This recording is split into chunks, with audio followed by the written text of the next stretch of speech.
First question over here on the right. From Tinson, Steph, could you walk us through your mind when you finally hit that three-pointer after missing 9 in a row? It was a crazy night all the way around and didn't have anything going offensively. Tried to still play with energy and try to do little things here and there to help the team, but to get one good shot down the stretch and still have confidence in myself, knock it down. My teammates were talking to me the whole game, which was helpful, and thankfully, that last one went in. So me and my brother, when we always, growing up shooting and playing, we always say you got to make your last shot before you leave the gym. Got it done tonight. Mark, front on the left.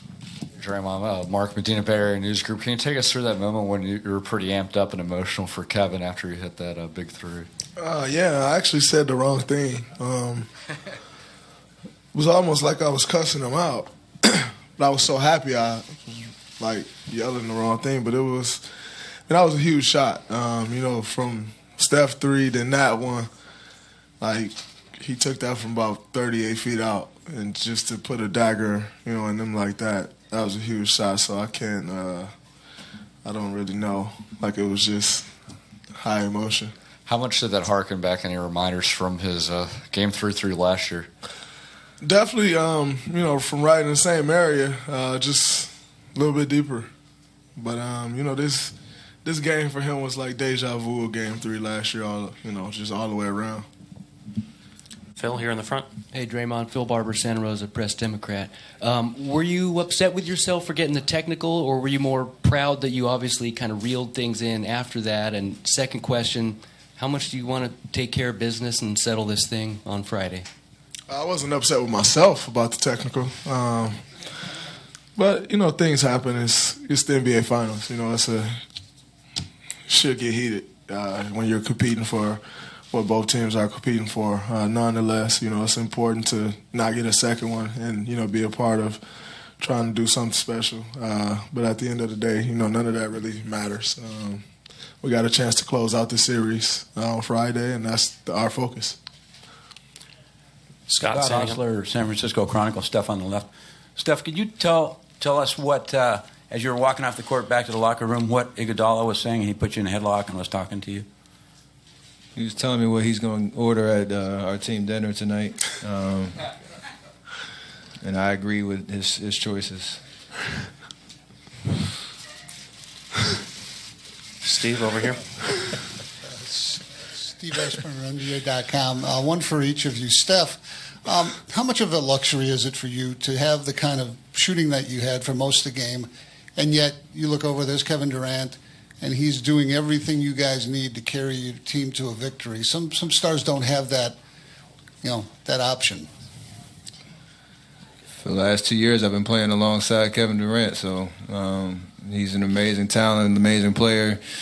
Does amazing things every night. We all feed off each other. So tonight was not my night offensively; it was his night. But like I said, this moment is great, and you encourage each other along the way, and we appreciate what we bring out of each other. And we'll talk about him all night. He was amazing.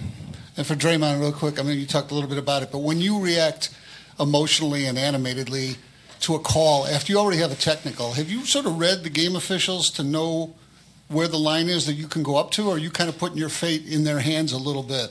No, I don't really view it like that. I'm a human being, and, we have emotions, and you react to certain things. I don't, whether I have a reaction or not, I'm not walking up to the official and have a reaction. If I have a reaction, I'm probably going the other way. So, it is what it is. I don't play the game of basketball worried about, if the official is going to think one thing or the other. I just play and go about it that way.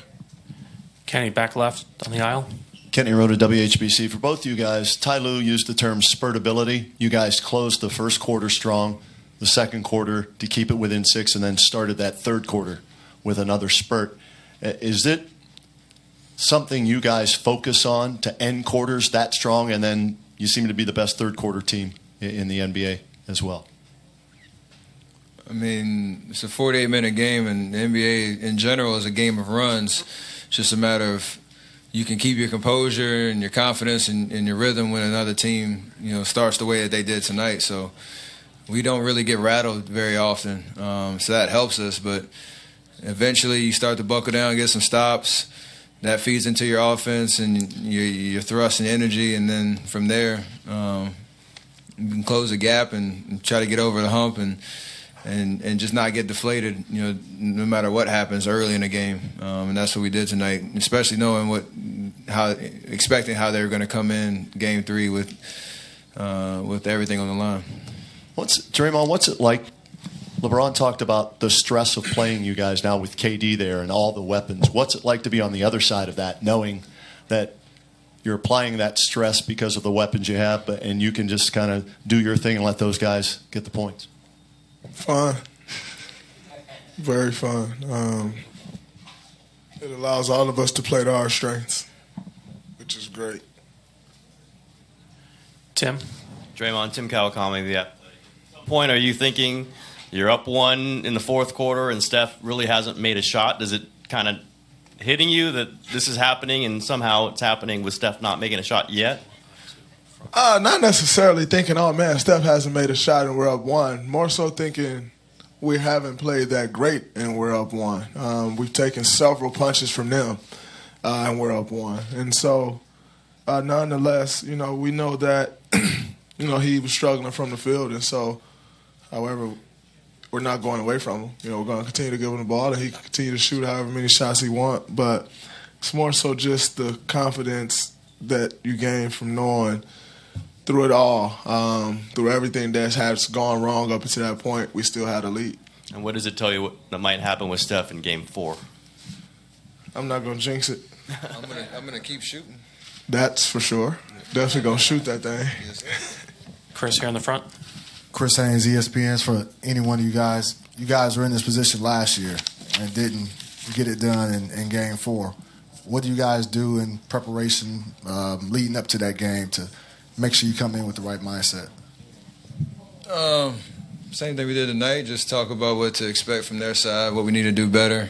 It's like Draymond said, we can play better as a unit for more of the game, and understand that they're going to come out just gunslinging. It's going to be shots from all over the place. Probably LeBron's going to come out aggressive, but we have what we need focus-wise and energy-wise to combat that, and looking forward to the opportunity to close out and win a championship. So it's going to be tough. We thought tonight was hard. It's going to be even harder in Game 4, so we got to be ready. Anthony all the way in the back right. Anthony Slater with